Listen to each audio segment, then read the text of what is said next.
Lise Bordeaux, As 5 feridas emocionais: rejeição, injustiça, abandono, humilhação e traição. Como superar os sentimentos que impedem a sua felicidade?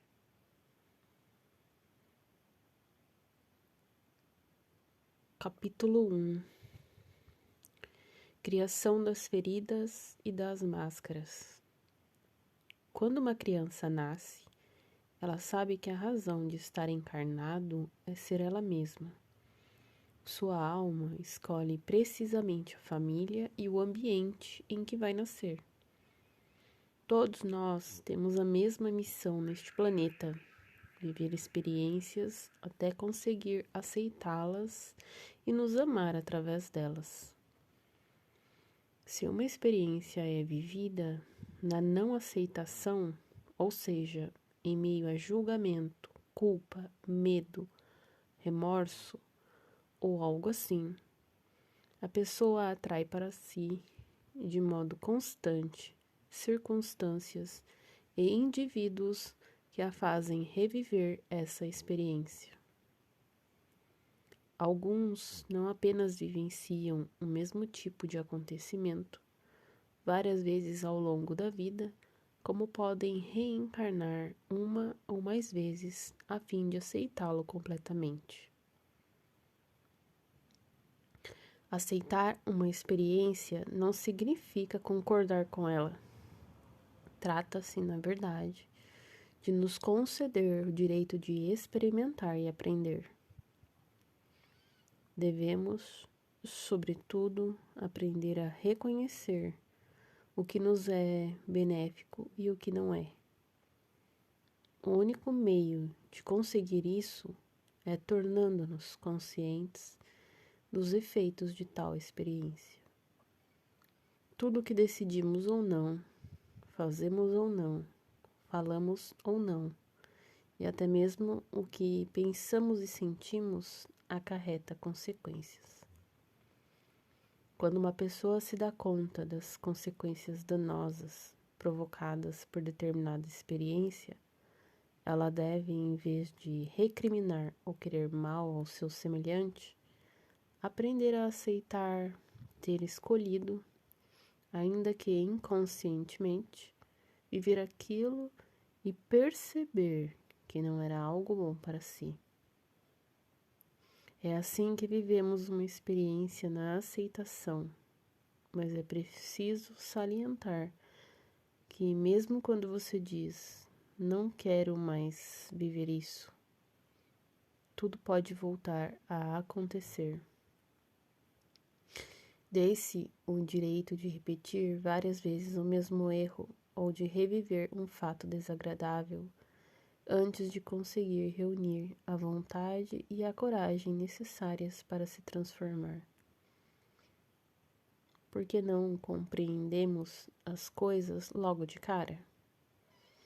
Por causa do nosso ego, que é alimentado pelas nossas crenças. Todos nós cultivamos inúmeras crenças que nos impedem de ser o que queremos ser. Quando essas crenças ou maneiras de pensar nos prejudicam, tentamos ocultá-las. E as ocultamos tanto que chegamos a acreditar que elas não existem mais. Ficar quites com elas exige então que encarnemos várias vezes. Somente quando nossos corpos mental, emocional e físico estiverem em sintonia com o nosso Deus interior, é que nossa alma será totalmente feliz. Tudo que é vivido na não aceitação se acumula no nível da alma. Esta, sendo imortal, retorna incessantemente como grande bagagem acumulada em sua memória. Antes de nascer, decidimos o que queremos saudar durante a próxima encarnação. Mas essa decisão e tudo o que acumulamos no passado não são gravados em nossa memória consciente. É apenas ao longo de nossa existência que nos tornamos gradualmente conscientes do nosso plano de vida e do que devemos pagar. Quando faço alusão a alguma coisa não quitada, refiro-me a uma experiência vivida na não aceitação. Há uma diferença entre aceitar uma experiência e aceitar a si mesmo. Tomemos como exemplo o caso de uma moça que foi rejeitada pelo pai, pois este desejava ter um menino. Numa situação assim, aceitar a experiência consiste em dar ao pai o direito de ter desejado um menino e rejeitado a filha.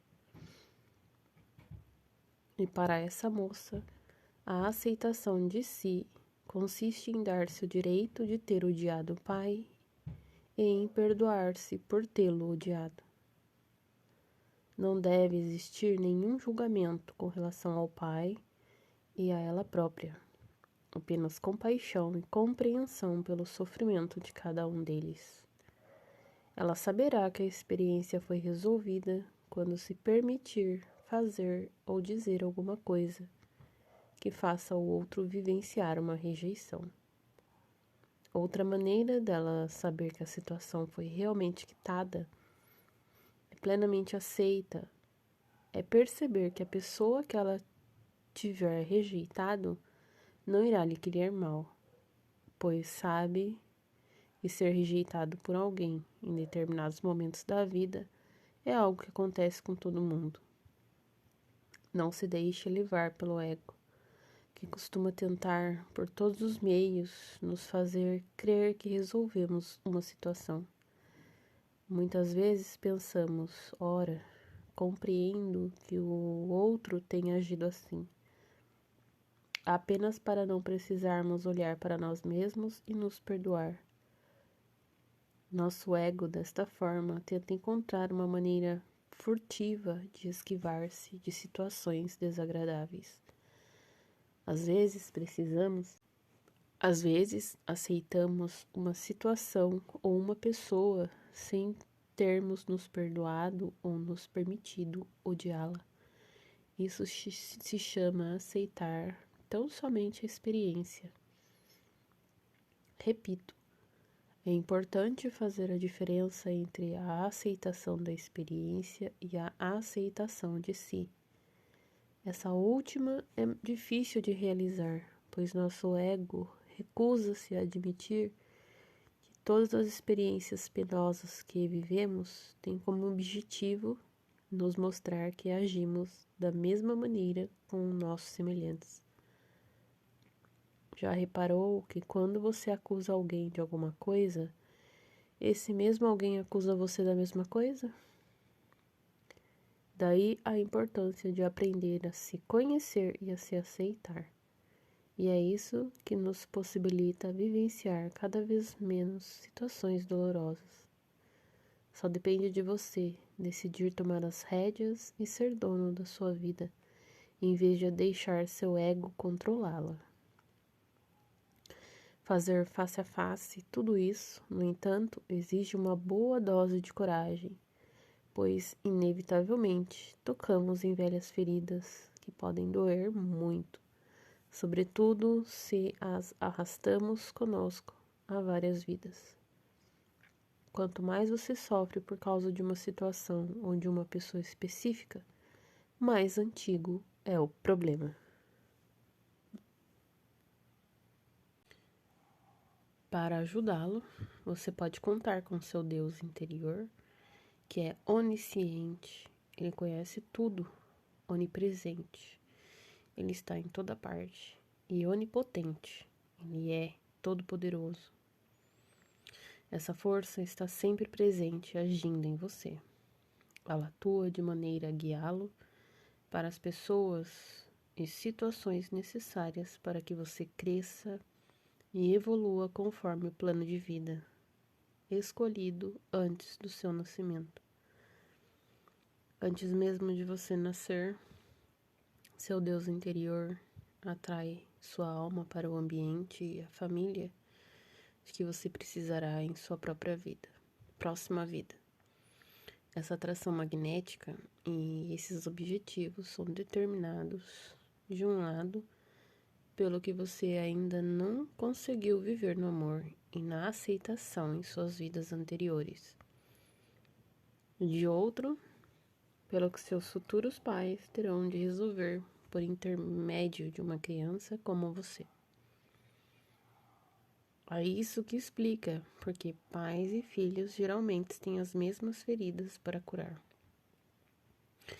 Ao nascer, você não tem mais consciência de tudo o que aconteceu e se concentra principalmente nas necessidades da sua alma, que espera que você aceite com seus defeitos, conquistas, forças, fraquezas, desejos, personalidades e etc. Todos nós temos tais necessidades. Entretanto, pouco depois de nosso nascimento, percebemos que, quando ousamos ser nós mesmos, perturbamos o mundo dos adultos ou aqueles que nos são próximos. Deduzimos, portanto, que ser natural não é direito, não é correto. Essa descoberta é dolorosa e provoca acessos de raiva, principalmente na criança. Esses acessos se tornam tão frequentes que passamos a achar que são normais. São designados como crises da infância ou mais tarde crises da adolescência. Porém, até ter se tornado comuns para os humanos mais naturais, é que certamente não são. Uma criança que age com naturalidade, que é equilibrada e se dá o direito de ser ela mesma, não é acometida por esse tipo de crise. Infelizmente, crianças assim quase não existem. Na verdade, observei que a maioria das crianças passa por 4 fases. Após conhecer a alegria de ser ela mesma, que é a primeira fase de sua existência, ela conhece a dor de não ter o direito de agir assim, a segunda fase. Então vem o período de crise e revolta, a terceira fase. Para mitigar a dor, a criança se resigna e termina por criar uma nova personalidade, tornando-se que os outros querem que ela seja. Algumas pessoas permanecem paralisadas na terceira fase da vida inteira, isso é, vivem continuamente revoltadas ou em situação de crise. É durante a quarta fase que criamos diversas máscaras, novas personalidades, que servem para nos proteger do sofrimento vivido por ocasião da segunda. As 5 máscaras que criamos correspondem às 5 grandes feridas básicas vividas pelo ser humano. Anos e anos de observação me permitiram constatar que todos os sofrimentos humanos podem ser condensados em 5 feridas. Ei-las em ordem cronológica, conforme cada uma surge no curso de uma vida. Rejeição, abandono, humilhação, traição, injustiça. Quando permitimos que nosso ego, com seus medos e crenças, dirija a nossa vida, não somos fiéis ao nosso Deus interior e às necessidades de nosso ser. O uso de máscara é a consequência que queremos esconder de nós mesmos ou dos outros aquilo que ainda não quitamos. Essa atitude é uma forma de traição. Que máscaras são essas? Aqui são elas, acompanhadas das feridas que tentam esconder. Ferida da rejeição, máscara escapista. Ferida do abandono, a máscara é depender. Ferida da humilhação, a máscara é o masoquismo. Ferida da traição, a máscara controladora. Ferida da injustiça, a máscara é ser rígido.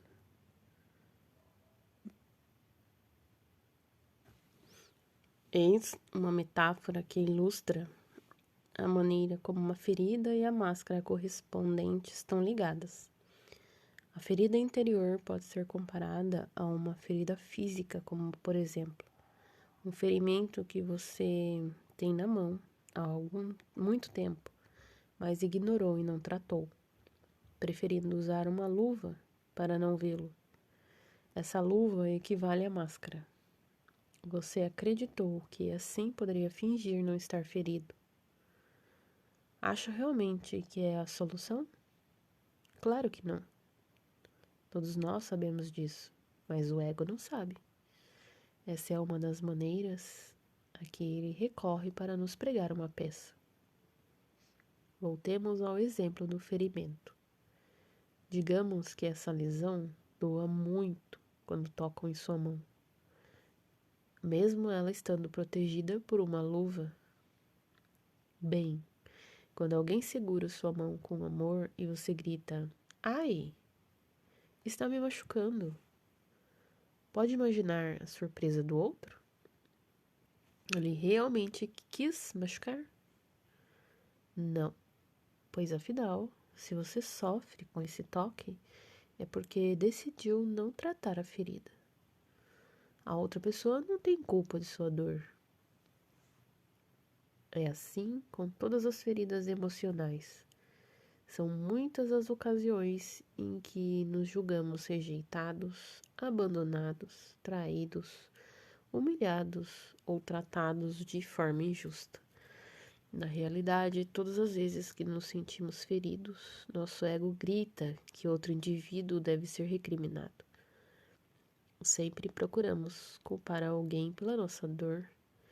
Às vezes culpamos a nós mesmos, e isso é tão injusto quanto culpar outra pessoa.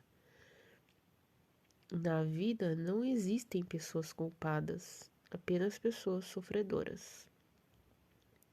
Sei agora que quanto mais acusamos a nós ou aos demais pelo nosso sofrimento, mais a experiência se repete. A acusação só serve para nos deixar infelizes.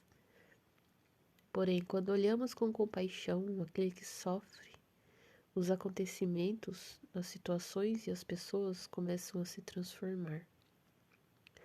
As máscaras que criamos para nos proteger são visíveis em nossa aparência exterior. Costumam me perguntar se é possível diagnosticar ferida nos bebês. No meu caso, divirto-me observando meus 7 netos, que no momento em que escrevo essas linhas, têm entre 7 e 9 anos. Já começo a ver, na maioria deles, suas feridas externadas em sua aparência física.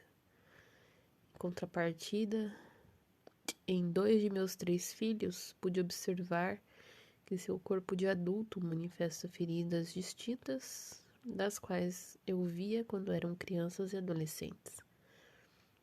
O corpo é tão inteligente que sempre encontra um meio de nos informar o que devemos quitar. Na realidade, é nosso Deus interior que utiliza o nosso corpo para falar conosco. Nos próximos capítulos, você descobrirá como reconhecer suas máscaras e a dos outros. No último capítulo, falo dos novos comportamentos a serem adotados para curar estas feridas negligenciadas e assim parar de sofrer. A transformação das máscaras que escondem essas feridas acontece naturalmente. Entretanto, é importante não nos prendermos aos termos empregados para designar as feridas ou as máscaras. Uma pessoa pode ser rejeitada e sofrer de injustiça, outra pode ser traída e vivenciar isso como uma rejeição. Outra ainda pode ser abandonada e se sentir humilhada e assim por diante. Quando chegarmos à descrição de cada ferida e de suas características, isso ficará mais claro para você. Os 5 tipos de comportamento descritos neste livro podem assemelhar-se aos descritos por outros estudos. Cada estudo tem sua peculiaridade, e este não tem a intenção de abolir os ou substituir os outros já empreendidos. Aliás, uma dessas teorias elaborada pelo psicólogo Gerard Amos há aproximadamente 100 anos continua popular nos dias de hoje. Nela encontramos 8 tipos de personalidades: o apaixonado, o colérico, o nervoso, o sentimental, o sanguíneo, o fleumático, o apático e o amorfo. Quando ele utiliza a palavra apaixonado para descrever um tipo de pessoa, isso não impede os outros tipos de viverem a experiência da paixão em suas vidas. Os termos utilizados têm a função de definir o caráter dominante de uma pessoa. Repito, então, que você não deve se prender no sentido lateral das palavras. Ao ler a descrição no comportamento e da atitude das máscaras de cada ferida, é possível que você se reconheça em cada uma delas. No entanto, é muito raro uma pessoa carregar as 5 feridas. Daí a importância de memorizar a descrição no corpo físico, já que este reflete fielmente o que se passa no interior da pessoa. É muito mais difícil nos reconhecermos pelos planos emocional e mental. E lembre-se de que nosso ego não quer que descubramos todas as nossas crenças, pois é com elas que o alimentamos e é graças a elas que ele sobrevive. É possível que você sinta certa resistência ao tomar consciência de que as pessoas que sofrem de determinadas feridas estão reagindo ao pai ou à mãe. Antes de chegar a tal conclusão, observei milhares de pessoas e verifiquei que a afirmação é verdadeira. Repito aqui o que digo em toda oficina que dou. Dos pais, aquele com o qual acreditamos nos entender melhor quando somos adolescentes, é justamente aquele com quem temos mais coisas a acertar. É normal sentir dificuldade de acertar que pensamos mal do nosso pai ou da nossa mãe, que tanto amamos. A primeira reação a essa constatação é, em geral, a negação, depois da raiva, e por fim, a aceitação da realidade. É o início da cura. É possível que a descrição do comportamento e das atitudes ligados a diferentes feridas lhe pareça negativa. Ao reconhecer uma de suas feridas, é provável, então, que você resista a admitir que criou essa máscara para evitar sofrer. Essa resistência é muito normal e humana. Dê-se um tempo. Lembre-se de que quando é sua máscara que o faz agir, você não está sendo você mesmo. Não é reconfortante saber quando um comportamento de outra pessoa lhe desagrada, que isso indica que ela acaba de colocar uma máscara para evitar sofrer? Com isso em mente, será mais fácil ser tolerante e olhá-la com amor. Tomemos como exemplo um homem durão. Quando você descobre que ele se comporta assim, para esconder a vulnerabilidade e o medo, sua abordagem muda, pois sabe que ele não é durão nem perigoso.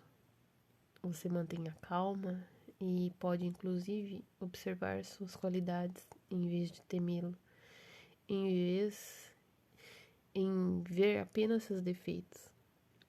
É animador saber que mesmo nascendo com feridas para serem curadas, as quais são regularmente despertadas por sua reação às pessoas e circunstâncias que o cercam, as máscaras que você criou para se proteger não são permanentes. Colocando em prática os métodos terapêuticos sugeridos no último capítulo, Você verá suas máscaras ruírem pouco a pouco. Em consequência, sua atitude vai se transformar e possivelmente seu corpo também. No entanto, pode levar muitos anos até isso se manifestar no corpo físico, pois este, devido à matéria tangível de que é constituído, se transforma sempre lentamente. Nossos corpos mais sutis, emocional e mental, levam menos tempo para se modificar. Por exemplo, é muito fácil desejar, emocional, e imaginar-se bem tal visitando outro país. A decisão de realizar essa viagem pode levar poucos minutos. Em contrapartida, o planejamento, organizar tudo, economizar o dinheiro necessário, etc., para sua concretização no mundo físico demandará mais tempo. Um bom meio de observar suas transformações físicas é se fotografar todos os anos. Tente fazer closes de todas as partes do seu corpo, a fim de enxergar bem os detalhes. É verdade que algumas pessoas mudam mais depressa do que as outras, assim como certos indivíduos podem conseguir concretizar sua viagem mais rapidamente do que outros. O importante é nunca deixar de trabalhar sua transformação interior, pois é isso que fará de você um ser mais feliz. Durante a leitura dos próximos 5 capítulos, sugiro que anote tudo que julgue corresponder a você. Em seguida, releia os capítulos que descrevem melhor seu comportamento e, sobretudo, sua aparência física.